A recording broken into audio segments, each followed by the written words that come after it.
আসসালামু আলাইকুম। আশা করি সবাই ভালো আছেন। আজকে আমরা কথা বলবো চালতা গাছ নিয়ে।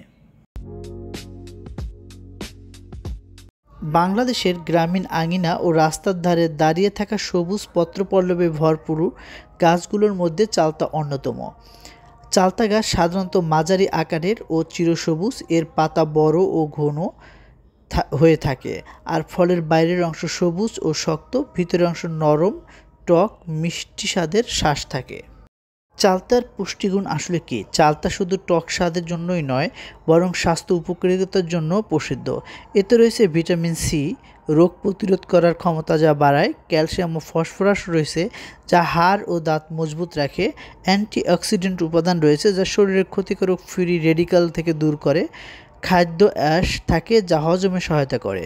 ব্যবহার এবং খাবারটা আসলে কিভাবে খাওয়া হয়? চালতা কাঁচা খাওয়ার পাশাপাশি বিভিন্ন রকমের ব্যবহার করে খাওয়া হয়। আচার ও চাটনি তৈরি করা হয়, মাছ ও মাংসের টক রান্না করা হয়, পানীয় ও শরবতের স্বাদ বাড়াতে ব্যবহার করা হয়, শুকিয়ে গুঁড়ো করে ভেষজ ওষুধে ব্যবহার করা হয়। ঔষধ ও গুণাগুণ আসলে এর অনেক। পেটের গ্যাস ও বদহজমের সমস্যা দূর করতে এটি ব্যবহৃত হয়। কাশি ও গলা ব্যথা কমাতে ব্যবহার হয়। দাঁতের ব্যথার উপকার দেয়, ক্ষুধা বৃদ্ধি করে। পরিবেশগত গুরুত্ব আসলে অপরিসীম। চালতা গাছ ছায়া দেয়, মাটির ক্ষয়রোধ করে এবং বন্যপ্রাণীর জন্য একটি আশ্রয়স্থল হিসেবে কাজ করে।